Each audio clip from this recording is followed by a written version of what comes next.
और Bhopal gas leak के सिर्फ 4 दिनों के अंदर राजीव गांधी ने यूनियन कार्बाइड के चेयरमैन वॉरेन एंडरसन सही सलामत अमेरिका तक पहुंचा दिया। जता उम्र गालिब मैं ये धूल करता रहा, धूल चेहरे पर थी और मैं आईना साफ करता रहा। कांग्रेस के मित्रों, पहले अपने चेहरे से धूल साफ करिए। एक्चुअली मैम, ये प्रोजेक्ट नहीं होगा तो देश आगे बढ़ ही नहीं पाएगा। हम फिर वही वाला कि पीछे वाले युग में कब तक खड़े रहेंगे। लगता है क्या ये प्रोजेक्ट नहीं थे तब देश नहीं चल रहा था? आप ही से तो बात की ना आलोक जी, और इसी पर तो डिबेट कर रहे हैं। ठीक, उसके बाद राहुल गांधी और प्रियंका वाड्रा के मुंह में दही जम जाता है। ठीक है, यहाँ मोरबी ब्रिज का जिक्र हुआ, भागलपुर जिले में सुल्तानगंज ब्रिज तहस नहस हो गया। कांग्रेस के राहुल गांधी के मुंह में फेविकोल जमा हुआ है। कांग्रेस आदत से मजबूर है। जय श्री राम दोस्तों, स्वागत है आपका ध्रुव प्रकृति ब्लॉग्स पर। तो आज की डिबेट होने जा रही है बीजेपी की प्रवक्ता संजू वर्मा और कांग्रेस के प्रवक्ता आलोक शर्मा के बीच में। दोस्तों, जैसे कि आपको पता ही होगा कि सुरंग में फंसे 41 मजदूरों को सकुशल बाहर निकाल लिया गया है और अब इसी पे चल रही है डिबेट। तो दोस्तों, कांग्रेस के प्रवक्ता कह रहे हैं कि 17 दिन का टाइम क्यों लगा, 17 दिन तक सरकार क्या कर रही थी और क्यों मजदूरों को निकालने में 17 दिन का समय लगा, और जब मजदूर निकल गए तो उसका सारा क्रेडिट मोदी को क्यों दिया जा रहा है। उसके बाद बीजेपी के प्रवक्ता संजू वर्मा ने कांग्रेस के प्रवक्ता को आईना दिखा दिया। तो देखते हैं कि संजू वर्मा ने किस तरीके से कांग्रेस के प्रवक्ता का जवाब दिया और उन्होंने क्या कहा। तो चलो देखते हैं इस डिबेट को। कश्यप संकट खत्म हो गया है, आज हम इसी पर हल्ला बोल करेंगे कि इसके बाद आखिर सियासत क्यों शुरू हो चुकी है। जिस रेस्क्यू ऑपरेशन को चमत्कारी बताया जा रहा है, जिस रेस्क्यू ऑपरेशन में 41 जिंदगियों को सही सलामत सुरंग से बाहर निकाला गया, जिस रेस्क्यू ऑपरेशन की तारीफ पूरी दुनिया कर रही है, उसका पूरा होते ही विपक्ष ने सवाल क्यों खड़े कर दिए हैं। कांग्रेस ने पूछा ऐसे हालात क्यों पैदा हुए। कांग्रेस ने यह भी पूछा कि हादसे की सूरत में मजदूरों को बाहर निकालने के लिए इमरजेंसी रास्ता पहले से क्यों नहीं तैयार था। विपक्ष की दूसरी पार्टियों ने उत्तराखंड में जारी परियोजनाओं पर सवाल खड़े किए हैं। हम सवालों और सियासत पर चर्चा करेंगे। हमारे साथ संजू वर्मा बीजेपी की तरफ से जुड़ रही हैं, आलोक शर्मा जी हमारे साथ कांग्रेस पार्टी की तरफ से जुड़ रहे हैं। संजू वर्मा जी, आपके साथ शुरुआत करते हुए, विपक्ष के कई सवाल हैं जिसमें कांग्रेस पार्टी ये कह रही है कि पहले से सेफ्टी मेजर्स क्यों नहीं थे, कोई सेफ्टी का रास्ता इन मजदूरों के लिए नहीं था, अगर कोई अनहोनी हो जाती तो कितना बड़ा रिस्क ये है। वहीं पर समाजवादी पार्टी हो, टीएमसी हो, वो लोग कह रहे हैं कि ऐसी परियोजनाएं उत्तराखंड में नहीं होनी चाहिए, ये प्रकृति के साथ खिलवाड़ है। एक कहावत है, आदत से मजबूर हर शख्स है यहाँ, आदत से मजबूर हर शख्स है यहाँ, कभी सच्चा कभी झूठा कभी फरेबी है यहाँ। मैंने ये पंक्तियां क्यों बोली, क्योंकि कांग्रेस आदत से मजबूर है। कुछ साल पहले अरुण जेटली जी, हमारे दिवंगत नेता, उन्होंने कहा था Rahul Gandhi is a compulsive contrarian. और कुछ साल पहले आदरणीय प्रधानमंत्री जी नरेंद्र मोदी जी ने कहा था एक खान मार्केट गैंग है जो पेरिनियल पेसिमिस्ट हैं। ये हमेशा ये जो पानी का ग्लास है इसको हमेशा ये लोग हाफ एम्प्टी देखते हैं, कभी हाफ फुल तो देखते ही नहीं। खैर, मुद्दे की बात यह है कि कई बार एहतियात बरतने के बावजूद, सारे प्रावधानों का सही तरीके से इंतजाम करने के बावजूद घटनास्थल क्षतिग्रस्त हो जाता है। उस वक्त जो शीर्ष नेतृत्व है उसके लिए सबसे बड़ा सवाल यह होता है कि राजनीति तो अपनी जगह होती रहेगी, पॉलिटिकल आइडियोलॉजी को पछाड़ते हुए, राजनीति को पछाड़ते हुए, मानवता को आगे रखते हुए, क्राइसिस मैनेजमेंट, संकट में जो हमारे लोग ग्रस्त हैं उनको अभी संकट से कैसे, आपदा से कैसे निकाला जाए। तो सबसे पहले तो कांग्रेस की जो हिपोक्रेसी, दोगलापन और दोहरापन है, मैं आज बड़ी जल्दी आंकड़ों के साथ आपके शो में आपके दर्शकों के समक्ष रखना चाहती हूं। राहुल गांधी, इनके जितने भी नेता जो आकर टीवी डिबेट पर गाली गलौज करते हैं, इनको मैं यह पूछना चाहती हूं, आज 41 हमारे श्रमिक सेफ एंड साउंड सुरक्षा सहित बाहर निकल आए सिलकियारा सुरंग से। आप वो दिन भूल गए दिसंबर 2 और दिसंबर 3, 1984 भोपाल गैस लीक के बाद। कहते हैं ऑफिशियल आंकड़ा तो 20,000 है, बट 6 लाख से ज्यादा लोगों की मौत हो गई या उनके परिवार तहस नहस हो गए। और भोपाल गैस लीक के सिर्फ 4 दिनों के अंदर राजीव गांधी ने सारे एहतियात बरत के यूनियन कार्बाइड के चेयरमैन वॉरेन एंडरसन को सही सलामत अमेरिका तक पहुंचा दिया, जबकि वॉरेन एंडरसन को यहां पर ट्रायल में लेकर कोर्ट में कटघरे में खड़ा करके उनसे सवाल करने चाहिए थे। यह है कांग्रेस की राजनीति। बात मैं 1984 की करते ही नहीं है अंजना जी। हाल ही में अगस्त 2023 और सितंबर 2023 आंकड़े कहते हैं कि हिमाचल प्रदेश में मूसलाधार बारिश हुई, टॉरेंशियल रेन्स, लैंडस्लाइड्स के बाद 74 लोगों की मौत हुई। 74 लोगों की मौत हुई, जिससे 18 लोग तो मलबे के नीचे दबकर मर गए। राहुल गांधी के मुंह में फेविकॉल जम गया। कर्नाटक में 40 लोगों की मौत हो गई जुलाई और अगस्त में मूसलाधार बारिश के कारण। प्रियंका वाड्रा, राहुल गांधी के मुंह में फेविकॉल जम गया। पर इनकी जुर्रत देखिए, इनकी हिमाकत देखिए, इनकी निर्लज्जता देखिए, इनकी बेशर्मी देखिए, इनका वाहियतपना देखिए कि आज राहुल गांधी, प्रियंका वाड्रा, इनकी जो गाली गलौज करने वाली मैडम सुप्रिया श्री, ये नरेंद्र मोदी की सरकार को आईना दिखाने की कोशिश कर रहे हैं। ठीक है संजू जी, 10 सेकंड जल्दी उम्र गालिब मैं ये धूल करता रहा, धूल चेहरे पर थी और मैं आईना साफ करता रहा।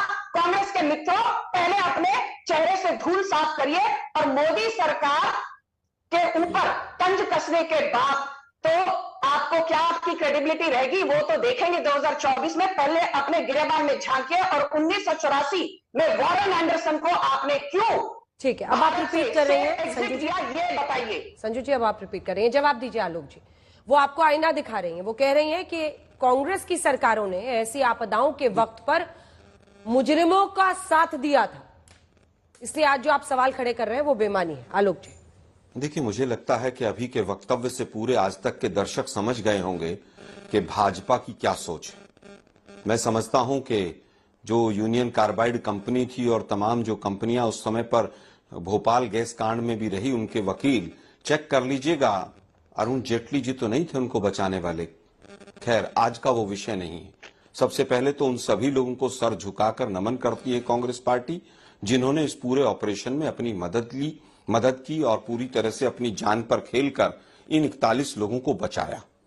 लेकिन अब मैं पूछना चाहता हूं, 1 साल पहले मोरबी की घटना इसी तरह की हुई थी और बीजेपी से जुड़े हुए लोग थे। अंजना जी, हमने और आपने भी सवाल उठाए थे। आज अनऑफिशियल सूत्रों से पता चला कि सब के सब पूरी तरह से वहां से बरी तो नहीं हुए हैं, लेकिन जेल से बाहर आ चुके हैं। 2 साल पहले अभी उड़ीसा में एक बहुत बड़ा रेल हादसा हुआ, उसकी जांच में कौन सी जांच कहां तक पहुंची पूरा देश जाने, किस क्लर्क के ऊपर आकर तलवार लटका दी। विपक्ष का काम होता है कि वो अगर कहीं पर कोई सवाल है तो उसको उठाए। पहले सवाल मेरा, 1 मिनट, पहला सवाल, नवयुगा कंपनी की क्या हिस्ट्री है? क्या बीजेपी से जुड़े हुए किसी आदमी की कंपनी है ये? पूरा मीडिया इस कंपनी का नाम लेने से क्यों डर रहा है? क्या फिजिबिलिटी, टेक्निकल फिजिबिलिटी रिपोर्ट जो थी इस टनल की, क्या वो पूरी तरह से डिनाई की गई थी किसी एक्सपर्ट के द्वारा? क्या तमाम लोगों ने, जोग्राफर्स, एनवायरमेंटलिस्ट ने इस प्रोजेक्ट का विरोध किया था कि नहीं किया था? क्या जो टनल बन रही थी उसका बाईपास टनल था कि नहीं था? क्या सेफ एग्जिट प्लान कोई था कि नहीं था? इसी तरह की एक घटना टनल वाली ही आज से लगभग 2 साल पहले हुई थी। आपको याद होगा, यहीं उत्तराखंड में अंजना जी, फ्लावर वैली के नीचे सैलाब आया था पानी का, वो एक्सीडेंट था, लेकिन उसमें भी तमाम मजदूरों की डेथ हुई थी, मृत्यु हुई थी। क्या उसके लिए कोई आज तक जिम्मेवार मिला? मुझे नहीं लगता कि मिला। लेकिन दुर्भाग्य है, 1984 में ऐसा हुआ था, 85 में ऐसा हुआ था। मैं केवल ये पूछना चाहता हूं कि क्या लैंडस्लाइड अगर हिमाचल में होता है या एक बस अगर खाई में गिर जाती है और उसमें 30-32 लोग मर जाते हैं, क्या उसकी तुलना इस एक्सीडेंट से की जा सकती है? लेकिन बीजेपी का अहंकार सर चढ़कर बोल रहा है। एक सेकंड, वकील हसन साहब, मुझे पता चल रहा है कि एक सवाल उनसे बाकी है। वकील हसन जी, ये सवाल मैंने आपसे भी पूछा था, आप सुपरवाइजर हैं। वकील हसन साहब, आपने सुना विपक्ष सवाल खड़े कर रहा है इस परियोजना पर भी कि इसको क्या परमिशन मिला था, नहीं मिला था, ये वहां पर उत्तराखंड में पहाड़ों पर नहीं होना चाहिए। आप लोग क्या सोचते हैं इस पर? आप वहां पर पहुंचे हुए हैं। एक्चुअली मैम, ये प्रोजेक्ट नहीं होगा तो देश आगे बढ़ ही नहीं पाएगा। हम फिर वही वाला कि पीछे वाले युग में कब तक खड़े रहेंगे। तो ये तो जरूर होना चाहिए, चाहे इसको कांग्रेस करे, चाहे कोई बीजेपी करे, चाहे कोई भी करे मैम, ये प्रोजेक्ट तो चलते रहना चाहिए, क्योंकि देश तभी बढ़ेगा जब ये प्रोजेक्ट बढ़ेंगे मैम। और ये कोई बात नहीं है कि ये प्रोजेक्ट होने ही नहीं चाहिए मैम। क्योंकि यहाँ के जो पहाड़ पे लोग रह रहे हैं इनकी मतलब आने जाने की व्यवस्था, बहुत सारी चीज़ों की परेशानी का सामना करना पड़ता मैम। और यहाँ भी इंसान ही बसते हैं मैम, उनको भी देखना है। आलोक जी, एक छोटा सा रिस्पॉन्स इस पे। आप देख रहे हैं वही श्रमवीर जिनकी हम सब इतनी चर्चा कर रहे हैं, वो खुद कह रहे हैं कि होना चाहिए वरना देश किस स्थिति में रहेगा। अंजना जी मुझे मौका दीजिए। आ रही हूँ संजू जी, आ रही हूँ, बस वो 2 लाइन का जवाब है। क्या ये प्रोजेक्ट नहीं थे तब देश नहीं चल रहा था? आपसे आप ही से तो बात की ना आलोक जी, और इसी पर तो डिबेट कर रहे हैं। ठीक है आप संजू जी जवाब दीजिए। वो कह रहे हैं कि प्रोजेक्ट या परियोजना को रोकने की बात विपक्ष नहीं कर रहा। मेरा सवाल ये है आपसे संजू जी, वो कह रहे हैं कि विपक्ष क्या सेफ्टी को लेकर सवाल खड़े कर रहा है। विपक्ष ये नहीं कह रहा कि परियोजना बंद कर दीजिए, लेकिन क्या जो सेफ्टी मैकेनिज्म है जिसकी वजह से 41 मजदूरों की जान खतरे में आई, वो देखना तो सरकार का काम है, उसकी जिम्मेदारी है। अंजना जी, मैं अभी सवाल को सीधा सीधा जवाब दूंगी without beating around the bush. Spade को स्पेड कहना ये मेरी पुरानी फितरत है। यहां मोरबी ब्रिज का जिक्र हुआ, मुझे ताज्जुब होता है कि मोरबी ब्रिज का तो जिक्र हुआ, पर आज कांग्रेस बिहार में जेडीयू, आरजेडी और लेफ्ट के साथ सत्ता में है। हाल ही में जून 2023 में भागलपुर जिले में सुल्तानगंज में जो ब्रिज बना हुआ है गंगा के ऊपर, सुल्तानगंज ब्रिज तहस नहस हो गया। कांग्रेस के राहुल गांधी के मुंह में फेविकॉल जमा हुआ है।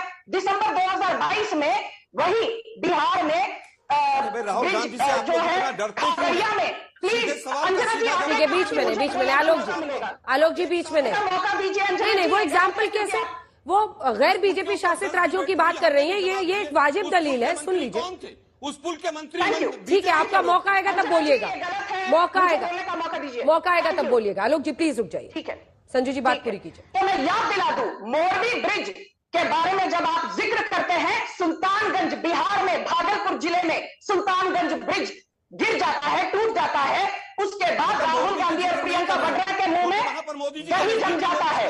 ठीक है अंजना जी, ये गलत है क्योंकि आपने इनको बहुत लंबा। आलोक जी आई एम सॉरी, मुझे फिर आवाज नीचे करने का कॉल लेना होगा। आलोक जी आई एम सॉरी, ना मैं शाउटिंग मैच नहीं होने दूंगी। आप अपनी बात पूरी करें संजू जी, आराम से। Thank you. फिर दिसंबर 2022 में भी कांग्रेस तो जेडीयू के साथ सत्ता में है। बिहार में खगड़िया जिले में ब्रिज कोलैप्स हो जाता है। ठीक है, कांग्रेस के मुंह में फेविकॉल जम जाता है। नहीं अंजना जी, अभी रुकिए, टाइम खत्म हो चुका है। टाइम का बीजेपी शासित राज्यों में भी इस तरह की आपदाएं होती है कि ब्रिजों की राजनीति करना मोदी जी। हम पूछेंगे अगर हमारे 41 मजदूर कहीं पर फंसेंगे कि सेफ्टी क्यों नहीं रखी गई, और विपक्ष को सवाल पूछने भी चाहिए, वाजिब सवाल अगर हो तो देखा आपने डिबेट। अगर भारत वर्ल्ड कप मैच हार जाए तो उसका दोष मोदी जी को, और अगर सकुशल 41 मजदूरों को सुरंग से बाहर निकाल दिया जाए तो उसका दोष भी मोदी जी को। कांग्रेस इतनी कंफ्यूज हो चुकी है कि उसको यही नहीं समझ आ रहा कि वो क्या बोले और क्या ना बोले। तो आई होप कि आपको वीडियो पसंद आएगी। वीडियो पसंद आए तो लाइक कीजिए, शेयर कीजिए, और चैनल पर नए हैं तो सब्सक्राइब कीजिए। मिलता हूं फिर किसी नई वीडियो के साथ, तब तक जय श्री राम।